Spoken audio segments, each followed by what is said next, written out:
Welcome to this explainer. Today we're tackling something that a lot of you live with every single day, but we're going to look at it through a totally different lens. We really need to shatter a massive illusion right up front, and that's the idea that your doctor is the one managing your type 2 diabetes. The reality? Your appointments are just brief pit stops. The actual management of this condition is a relentless 24/7 job. So our goal today is simple and highly practical. We're going to distill some complex medical concepts into a daily toolkit for 24/7 self-care. We're talking about real tools you can use at every single meal and with every decision you make today. There's this fantastic quote from the Central Endocrine Hospital that says, "No medical system can monitor patients 24/7. The real power and responsibility lie in the patient's hands." This perfectly sets the tone for us. It's just an undeniable truth. Your treatment success doesn't hinge on a magical prescription. It depends entirely on your doily, seemingly small, routine decisions. You hold the ultimate power here. Here's our roadmap for today. We're breaking this down into 5 quick parts. 1, 7 core behaviors. 2, the plate rule. 3, the truth about brown rice. 4, the harm of fried foods. And 5, how to read food labels. Let's get right into it. Part 1, 7 core behaviors. It is so vital to understand that self-care isn't just about sticking to a medication schedule. It's a whole holistic ecosystem. The medical community has boiled it down into these essential pillars. We're looking at balanced nutrition, regular exercise, medication compliance, blood sugar monitoring, complication management, and something we honestly forget way too often, psychological stress management. The crucial takeaway here is that ignoring even one of these pillars is literally like building a house without a solid foundation.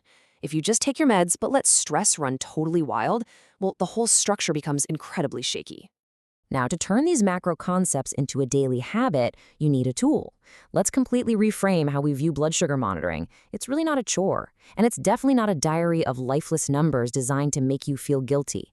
Instead, think of it as an immediate feedback compass. It reveals exactly how your unique body responds to that specific lunch you just ate or that workout you just crushed. It's a real-time, highly visible answer sheet for your daily choices.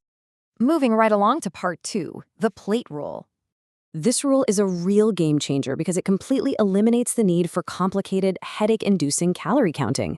Just picture a standard 25-centimeter plate. You fill exactly half, 50% of it, with non-starching vegetables. That massive fiber portion right there acts as a physical blockade, drastically slowing down the speed at which sugar hits your bloodstream. Then you allocate 25% to your starch or complex carbs, and the final 25% to lean protein like fish, chicken, or tofu. No food scales, no math. You just look at the ratios on your plate and you instantly know if you're on the right track. Now, keep in mind that while the plate ratios stay consistent, the size of the meal, your actual caloric needs, act as a personal compass. There is absolutely no universal calorie number. Your daily energy needs shift drastically. For instance, an active 30-year-old guy who hits the gym is going to have vastly different requirements compared to a relatively inactive 70-year-old woman. Understanding your own personal baseline is the absolute key to sizing that 25-centimeter plate correctly. Okay, part 3, the truth about brown rice.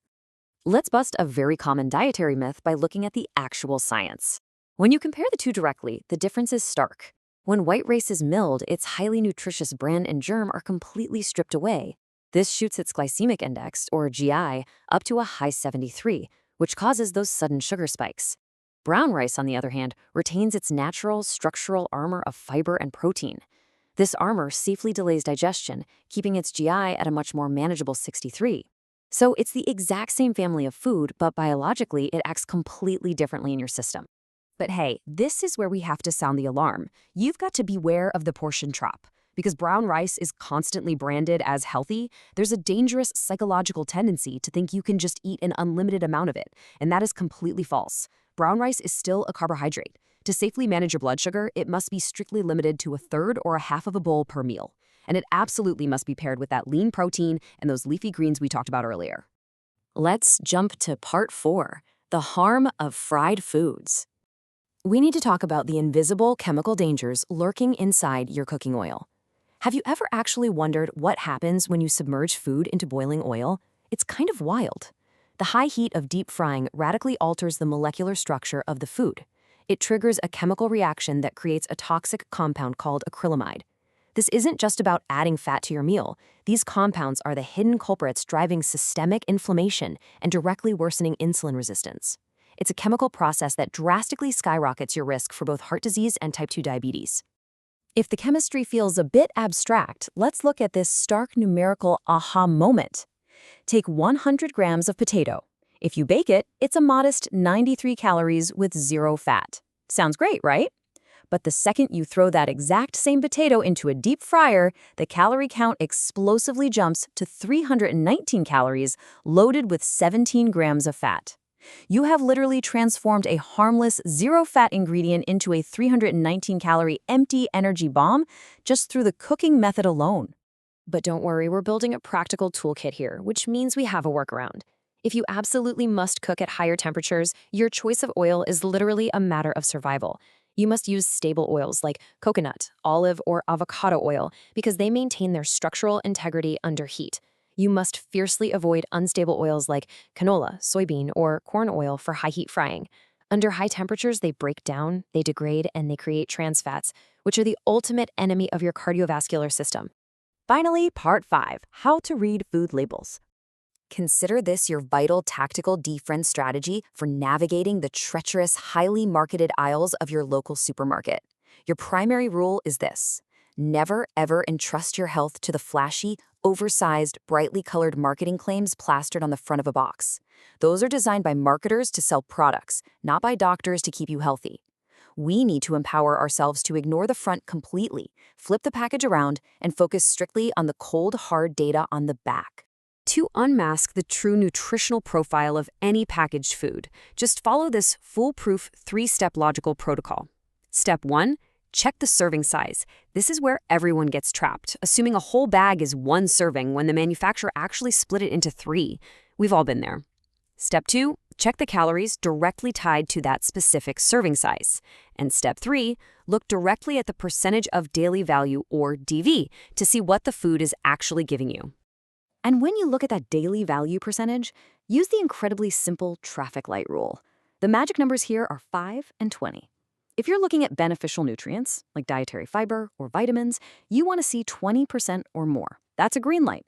But if you're looking at harmful elements, like saturated fat, added sugars, or sodium, you absolutely need that number to be 5% or less. By strictly applying this 5 and 20 rule, the unhealthy products will naturally eliminate themselves right out of your shopping cart. So what does this all mean as we wrap up this explainer? I want to leave you with a thought. From mastering the 25-centimeter plate, to swapping out your cooking oils, to ruthlessly reading labels, none of this theory matters unless it becomes action. 24/7 Health isn't built on massive overnight overhauls. It is built on small, durable daily decisions. You know I have the toolkit, so ask yourself, with this new knowledge, what small, wise change will you make in your very next meal? The real power is in your hands. Thank you for joining me for this explainer, and keep learning.